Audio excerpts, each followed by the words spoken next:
téléspectateurs yu ITV ak auditeurs yu iRadio 90.3 si Dakar di leen nuyu di leen ziar di leen dalal jàmm seen émission l'invité de la rédaction ci micro bi El Hadj Malick Cissé tey jii ñu am mbégte dalal Abdoul Aziz Diop nekk délégué communal parti Awalé ca Sokone naka noonu Abdoul Aziz Diop moo yore lépp lu jëm ci wàllum élection ci boobule parti ca Foundiougne nekk tamit ci région de Fatick n'est-ce pas Abdoul Aziz Diop. man lay nuyu di la ziar di la dalal jàmm ci plateau l'invité de la rédaction si ITV ak iRadio 90.3 si Dakar. jërëjëf Serigne El Hadji Cissé maa ngi lay nuyu di la remercier ci invitation bi. de même que de l'accueil chaleureux et convivial. di jaar ci sa jëmm ju sell gi di nuyu toutes les personnes qui sont en train de nous suivre par le biais de votre chaîne. alors waxtaan bi nag lu ko soxal mooy wàllum actualité ak tamit déclaration bu mujj bi nga xamante ni Abdourahmane Diouf jiite parti bu Awalé ginnaaw ba doon màggal seen ñeenti at coow li bëri na lool si déclaration yoo xamante ni defoon nag avant suñu nattaangoo yu RSI rajo Sénégal international ak tamit mu féddali war ko si dimanche bi ca CICES lépp tamit ci wàllum unité lépp tamit ci wàllum lépp lu jëm ci wàllum vengeance ak en loolu mu ni àndu si waaye ànd na tamit yoon def liggéeyam waaye tamit waayum fayantoo loolu Abdourahmane Diouf àndu si daañu waxtaane tamit ci lépp lu jëm ci woote bi nga xamante ni moom la opposition bi woote di ñaxtu national si samedi bi le 8 novembre incha allah ak tamit terra meeting bi nga xamante ni Ousmane Sonko président bu parti PASTEF moom la woote samedi boobu yëpp ak tolluwaayu réew mi wàllum emploi dinañ ko waxtaanee ak Abdoul Aziz Diop li ni mel sax nañ koy tàmbalee mooy wàllum xëyu ndaw yi Abdoul Aziz Diop gis nga image bi nga xamante ni mu doon circuler ci réseaux sociaux yi ñu bëre ci ndaw yi demoon di wuti liggéey ci Jojo Clow mu nekk lu image bu doy waar di wane ni jamono ji ndaw yu bëri dañu jaaxle ci ay témoignages sax am na ñoo xamante ne suñu amul liggéey pare nañ pour jël gaal gi ban appréciation ngay def ci image bi nga xamante ni wër na àdduna ay ndaw yu bëri jaaxle xamuñu seen ëllëg lan la amuñu liggéey te ñu amoon yaakaar bu baax ci régime bi fi nekk. waaw effectivement c'est une image qui est très déplorable. parce que tamit la jeunesse symbolise l'espoir d'une nation. donc suñu gisee ni le taux de chômage est très élevé te loolu lu koy waral rek on ne perdrait pas à ne pas revenir en arrière parce que ce sont les conséquences de l'ancien régime parce que si tu fausses l'emploi de la jeunesse si tu fausses la politique d'industrialisation force est de constater que la fonction publique du mun a absorber mooy ndaw yoo xam ne ils sont prêts à l'emploi. beneen aspect bu ci am aussi mooy il faut que ñu miser par rapport à la formation de la jeunesse. parce que certes Sénégal dañuy jaawale un chômage et une personne qui n'a pas une qualification.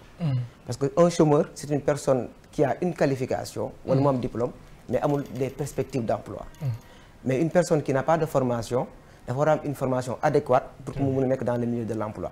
donc si ñaari branches yooyu yëpp day baax certes on a hérité d'un état un peu chaotique. mais je pense qu'avec le gouvernement en place on va essayer de mettre la politique qui y sied afin que ñu mun a relever les grands défis de l'emploi pour la jeunesse. alors lépp jëm ci wàllum défi yu emploi est-ce que yéexul jamono ji ndax gis nañ ni moment bi nga xamante ni ñu bëri ci ñoom ñu ngi dem di wut liggéey noonu la amee ci aussi ay entreprises yi nga xamante ni am na ñu fa dàq ay entreprises yi nga xamante ni wàññi nañ seen personnel te jamono ji ba léegi ñu ngi koy nemmeeku ci ay secteurs yu bëri loolu état wu Sénégal ban taxawaay la ci war a mën a am ba espoir bi mën a des ci jeunesse bi. waaw espoir bi je pense que am na ay prémices parce que dès l'instant que nous avons posé les jalons de la rupture teg la transparence rek je pense que ndaw yi am nañ lu ñu mën a jafandu parce que si vous avez des leaders qui sont prêts à se payer de leur propre personne pour que la jeunesse am épanouissement loolu rek day nekk des brides d'espoir. maintenant la politique sociale la politique économique dafa nekk lu xam ne dafa compliqué ci réew mi di Sénégal. mais gëm naa ne avec les directives qui ont été données par le président de la République et avec la rigueur de son premier ministre je pense que on va essayer d'accélérer la cadence pour que situation bu ñu nekk nii certes métti na mais il faut que ñoom ñu xam ne nous avons des aspirations légitimes avec ce nouveau régime te gëm naa ne incha allah la montagne ne va pas accoucher d'un petit souris. Alors est-ce que jamono ji nga xamante ni situation dëkk bi doy na waar jamono ji nga xamante ni ndaw ñi ñu bëri amuñ liggéey jamono ji nga xamante ni ëllëgu yenn entreprise yi kenn xamul lan la jamono ji nga xamante ni FMI mu ngi fi programme bu mu seq ak Sénégal ñu koy xaaral ni ba tey ndax waxtaan yi ñu ngi en cours est-ce que nekkoon na jamono ji nga xamante ni président bu parti PASTEF di Ousmane Sonko jotoon na waroon na woote lu ñuy wax terra meeting ci samedi bi ci parking stade Léopold Sédar Senghor au même moment aussi opposition bi di woote ñaxtu national est-ce que Sénégal tal na loolu jamono ji. waaw xam nga la démocratie. elle n'est jamais acquise. da ngay am benn proportion bi xam da nga koy xuus mais il faut toujours aller à la quête de perspectives meilleures. donc day baax ci état démocratique ñu mun a am des débats contradictoires mais aussi et surtout xam nga meeting mënoo ko jëlee ci politique. te politique quoi qu'on puisse dire moom mooy permettre mu am un renouvellement de la classe politique. moo tax de ce fait pour le meeting terra meeting comme ni nga ko waxee sànq bu Pastef de même que bu opposition la cohabitation de ces deux meetings rek cela montre que Sénégal ñu ngi am vraiment des jéego yoo xam ne am na solo trop par rapport à la démocratie. maintenant xam nga ku def meeting dafa war a am benn message bi nga bëgg a lancer. donc message bu waa Pastef war a lancer de même que opposition bi parce que opposition dafa baax ci réew. soo demee ci livre bu suñu njiit parti Abdourahmane Bind mooy de la concurrence à la concordance dafa wax ci opposition politique ak la politique de l'opposition mooy l'opposition le débat contradictoire ça raffermit la construction démocratique de même que le développement d'un pays donc moo tax de ce fait ñaari cohabitation meeting yooyu noonu ñu ngi ñaan message yi positif su nekkee critique mu nekk des critiques constructifs su nekkee message boo xam ne tey jii nii da ko war a jëbale par rapport à la jeunesse qui est désespérée par rapport ak situation bi nga décrire sànq. loolu tamit day nekk loo xam ne peut-être suñ ko porté avec des avis institutionnels war na mun a am ay mbëbëb yu positif par rapport à l'avenir de notre pays. alors mais man lu ma si jaaxal. période bii nii naam sax comme li nga wax bu woote meeting dafa am message booy lancé. est-ce que défi yi warul woon nekk leneen si fu Sénégal toll. waaw pour les défis je pense que c'est le quotidien du gouvernement. xam nga tey ñu ngi nekk conseil des ministres. oui j'ai l'habitude de dire que les Sénégalais n'ont pas l'habitude de questionner les conseils des ministres parce que soo xoolee tey jii nii depuis que le président Diomaye bu mu fi nekkee instruction bu mu munti jël rek en un temps record ñu ngi koy exécuter. donc cela veut dire que ni tu peux vraiment procéder à la construction d'un pays avec la main droite. mais aussi des fois mun nga jël avec ta main gauche essayer def des meetings pour peut-être faire un travail d'audit wala nga def un travail de prospection wala nga def des travaux de proposition par rapport à ce qui peut permettre à ce pays de marcher avec la plus belle des manières. ma fàttali suñu mbokk téléspectateurs yu ITV ak auditeurs yu iRadio 90.3 si Dakar tey suñu gan si émission l'invité de la rédaction Abdoul Aziz Diop la di délégué communal bu parti Awalé ca Sokone nekk cadre tamit ci parti bi naka noonu moom mooy chargé des élections boobu le parti ca Foundiougne nekk ca Fatick alors maa ngi ko doon wax si tàmbali waxtaan bi docteur Abdourahmane Diouf déclaration yu mu def fan yi yëngal na bu baax a baax lu ñuy wax parti bi nekk au pouvoir ni ñuy wax tamit coalition Diomaye président alors avec le recul naam sax yéen jot ay attaques ba léegi ndax gars yi moom ñu ngi bind rek di sànni seen xeer muy Facebook muy Twitter ak yeneen yi ci réseaux sociaux yi avec le recul lan mooy doonu ëllëgu Abdourahmane Diouf si ànd bu mu ànd ak li nga xamante ni moom moo di majorité bi. waaw pour juste revenir sur son discours. oui xam nga man docteur Abdourahmane dama koy ooy le revenant. parce que bu ñu ko falee au niveau du ministère de l'enseignement supérieur et de l'innovation dafa jël lépp luy politique dénk ko la délégation générale sous la houlette de Samba Gueye. parce que dafa bëggoon concentrer wu pour la construction de ce ministère parce que fekkoon na fa situation bu déplorable.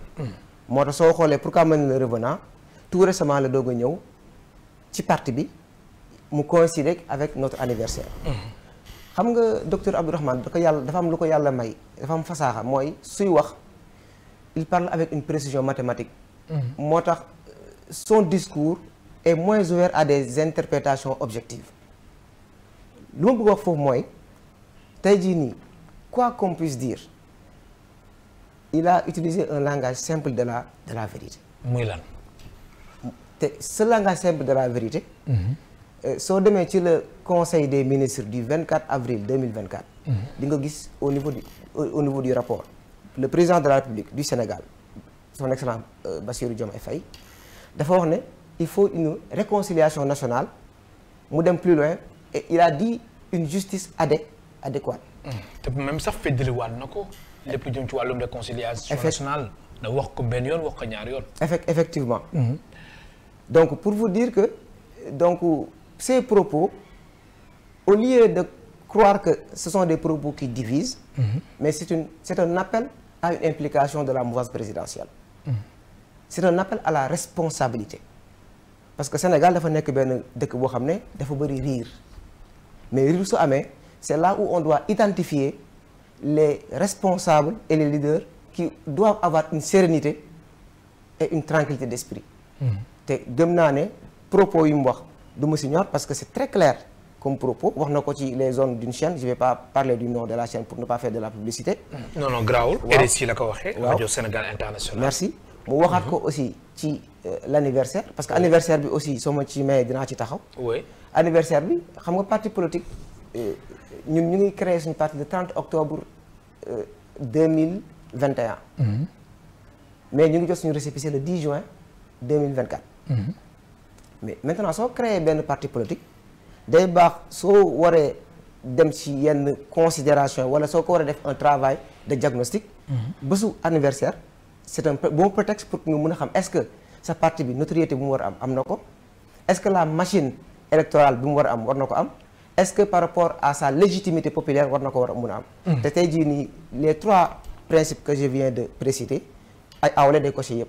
parce que tey jii nii Awalé sur les 14 régions am na fa représentation sur les 46 départements am nañ fa ay représentation donc pour vous dire que c'est un parti qui est sérieux parmi les plus de 300 partis qui existent au Sénégal. parce que Sénégal tey jii nii c'est un espace saturé de sens par rapport aux partis politiques.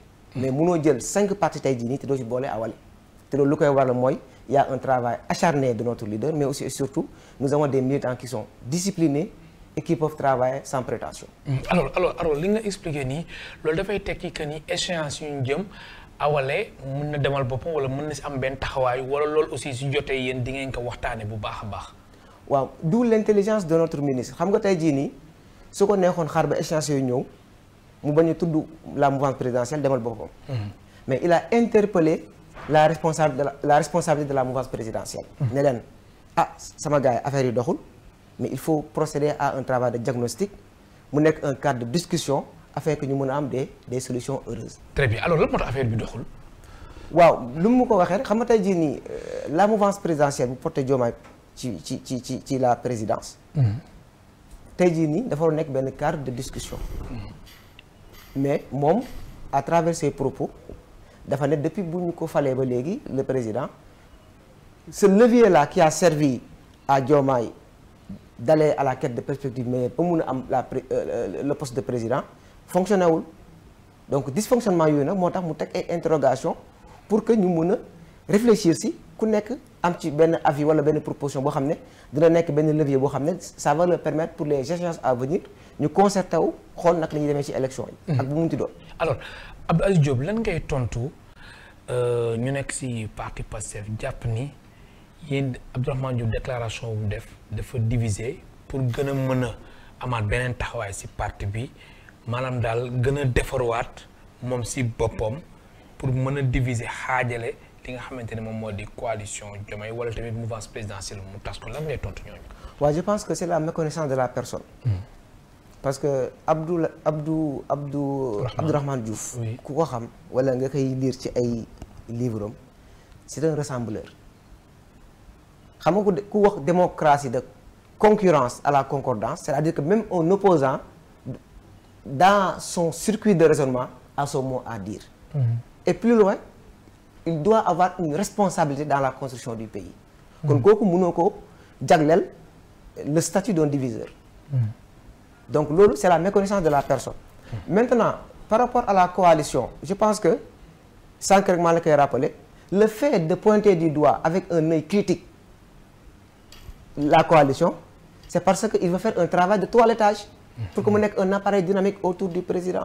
Travail de toilettage. waaw kon mouvance présidentielle bi am na lu bëri yu fa des loo xamante ni dañ ko war a raxas.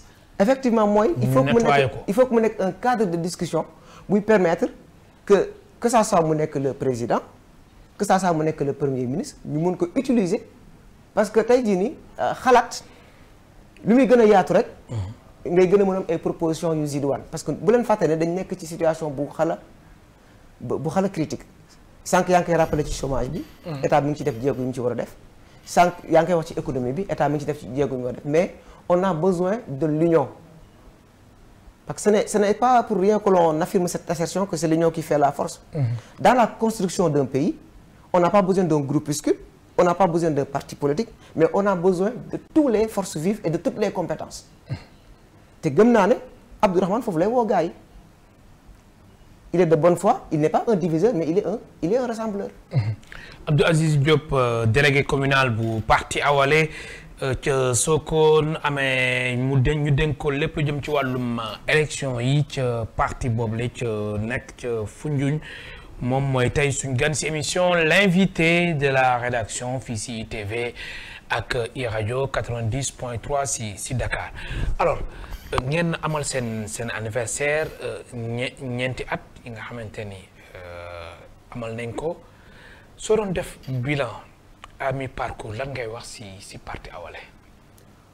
waaw parti Awalé d'abord je vais exprimer un sentiment de satisfaction parce que on a vraiment réussi cet événement. L'événement bi ngeen mondial parce dimanche bi oui. 4 ans c'est le temps pour un enfant d'apprendre à parler. Ce n'est rien du tout. mais n'empêche bu ñu ko laajee Awalé mu nekk benn xale buy jàng wax il a parlé. parce que le parti aujourd'hui wane na ne dafa am une légitimité. légitimité. oui lan ngay teg sama loxo pour wane ni parti bi am na légitimité. xam nga légitimité soo koy définir c'est l'idéologie dominante. c'est-à-dire que dès l'instant qu'il y a beaucoup de personnes qui se conforment à cette idéologie rek mun nga ne yaa ngi am légitimité. te tey jii nii mbooloo bu fa amoon alors que on n'a même pas pris le temps de faire une communication d'une semaine. Cela veut tout simplement dire que on a une machine électorale qui est très sérieuse. beneen bi mooy sur le plan de l'organisation parce que xam nga parti politique d'ailleurs ñun dañ koy négliger. mais dafa nekk benn laboratoire d'idées. tey jii nii Awalé c'est pas ànd wattu askan bi pour liggéey ëllëg. c'est-à-dire il faut que nga ànd ba pare mooy il faut que moom esprit d'union wattu askan bi liggéey ëllëg c'est le développement durable. donc il faut nga am benn stratégie parce que Awalé soo xoolee en terme wolof moom benn jeu la boo xam ne il y a des combinaisons que vous devez faire pour gagner à la fin de votre jeu. c'est à l'image même de xam nga soo xoolee au niveau de l'Occident ñoom la manière de représenter la politique en termes de jeu ñoom dañu am ce qu'on appelle le jeu de échecs et maths. où il y a des tours des fous des reines une reine du moins ak un roi. oui.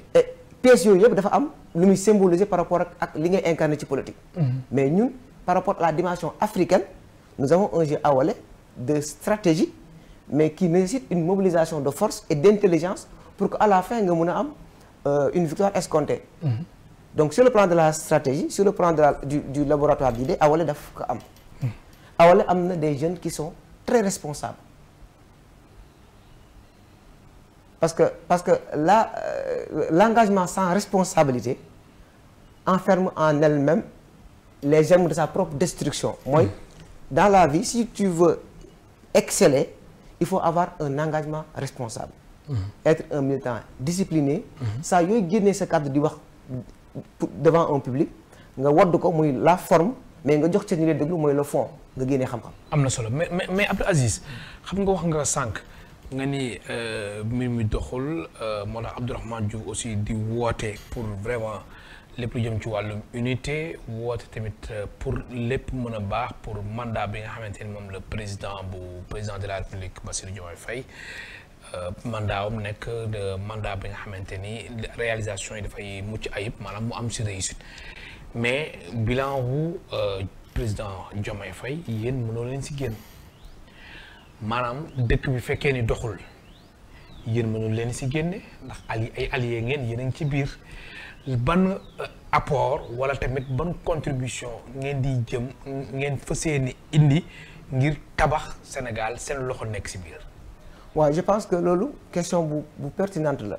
day permettre ma évoquer deux principes. Premièrement mooy le principe de la loyauté. parce que dama mos a déglu l'avocat Doudou Ndoye ñu ne ko qu'est-ce que c'est que la loyauté mu ne la loyauté c'est le fait de bien jouer son rôle.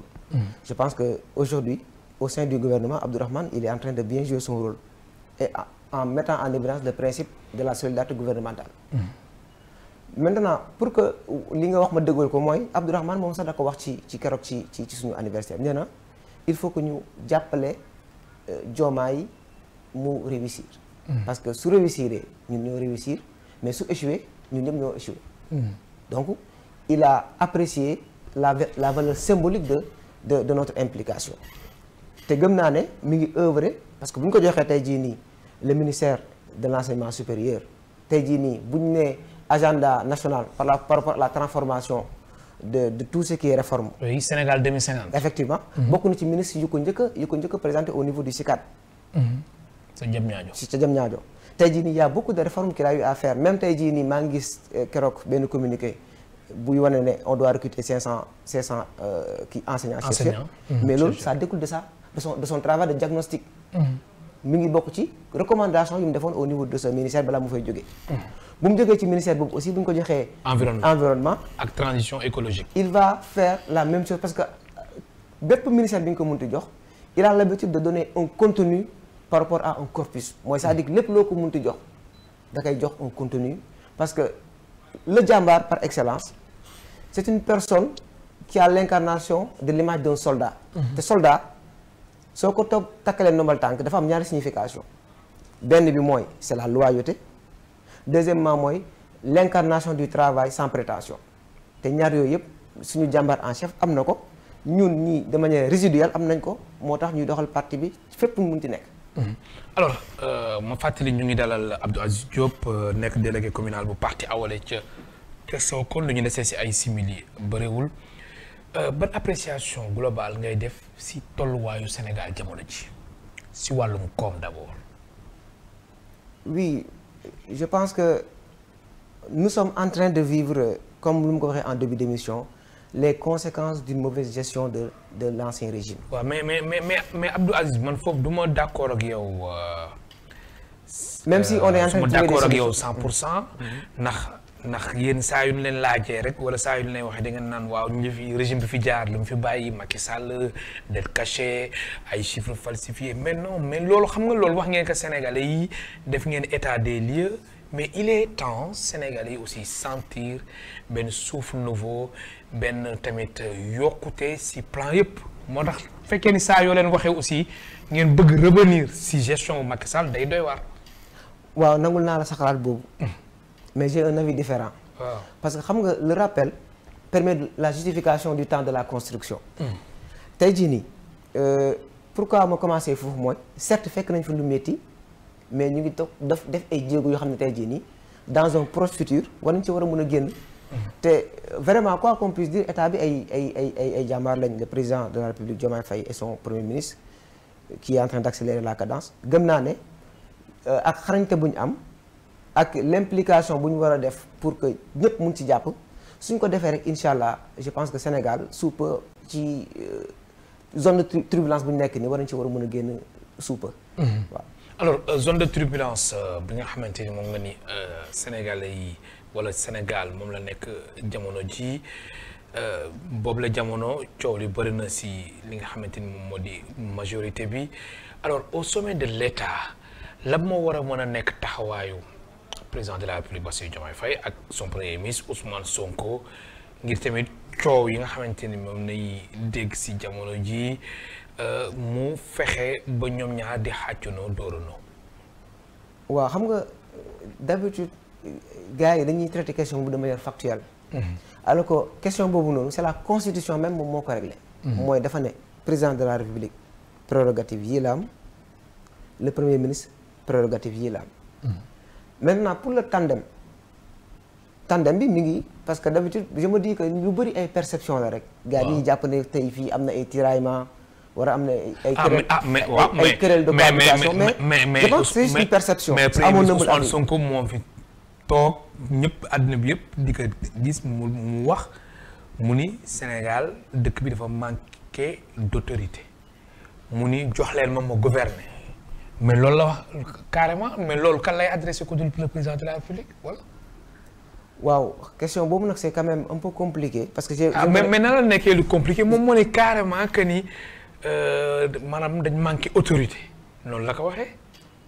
je ne connais pas les mobiles qui ont motivé cette sortie mais ce que je peux dire mooy tandem bi perception yi ci gars yi am dafay défavorable mais man gëm naa ne en réalité y a pas quelque chose qui peut vraiment. kon da nga jàpp ni au sommet de l'État non y a pas de souci parce que lu mu la wax dafa leer gis nga constitution Sénégal. dafa tracer les prérogatives du président de la République. tracer les prérogatives du premier ministre. donc foofu noonu rek de manière institutionnelle warul am débat. warul am débat. ak même après le 8 novembre jàppoon yow Sénégal mën na amal beneen taxawaay di au sommet de l'État wala pour yow dara du xew. non mbir mi dafay continuer waat wala. le 8 novembre waaw effectivement je ne peux pas me prononcer là-dessus parce que il faut que mu jàll. nga xaar mu jàll parce que quoi qu'on puisse dire le président il est lié par le parti Pastef. le président Diomaye il est lié par la mouvance présidentielle. donc peut-être dina am benn impact bu muy am. mais tant que demuñ ci tant que xamuñ les conclusions. duñ ci war a mën a prononcer. mais suñ demee ba ku si mel ni Guy Marius Sagna député à l'Assemblée nationale mu ni président de la République Bassirou Diomaye Faye président de transition la waroon nekk déclaration boobu yow ban jàngat nga siy def. waaw cette déclaration vraiment Sénégal mosuma gis président de transition mosu fi am. culture soo convoqué histoire Sénégal. musul am président de transition. te sénégalais bu ñuy fal Diomaye dañ ko fal avec la plénitude de ses pouvoirs. ngir mu def fi 5 ans pour mu def fi 5 ans. loolu moom sénégalais yëpp la engagé. te élection yi bu mu doon déroulé wu musuma dégg fan la président Diomaye wala sa mouvance kenn ñëw se prêter à l'exercice par rapport à ses propos. donc ñun lu ñu war a jàpp mooy. le président Diomaye il est élu pour un mandat de 5 ans pour le moment ministres yi nekk ci gouvernement bi en vertu du principe de la solidarité ñu jàppale ko ci et le premier ministre am la boussole des fois muy accélérer la cadence comme ça ñu mun ci yegg ci diir bu gàtt. alors soo ne mu accélérer la cadence da nga jàpp ni ñoom dañ def focus trop ci wàllum yoon wàllum reddition des comptes naam sax fekkee ni si seen leader. moom mu ngi koy sàkku mu ni yoon dafa war def liggéeyam soo ne mu accélérer la cadence da nga jàpp ni mbir mi su yéexee dañu topp def focus trop ci wàllum justice voilà. waaw xam nga def focus sur la justice amul benn problème parce que pour revenir rek par rapport au propos de mon leader xam nga dafa wax ne justice des vainqueurs. mais xam nga la justice des vainqueurs pour l'interprétation. oui mooy tey jii nii la justice. doit accepter d'être sur un jeu de balancier équilibré mooy soo gisee même en termes de schéma da nga gis ñaari balance mu équilibré loolu la justice war a doxee. justice bu xam ne comme lu ko le président waxee ci le conseil des ministres du 24 avril 2024 mooy justice bu adéquat bu xam ne la personne qui donne la justice doit avoir les yeux bandés comme tennis. loolu mooy justice bu yoon bu xam ne tey jii nii ça va être éclairé et ça ne va pas créer des frustrations.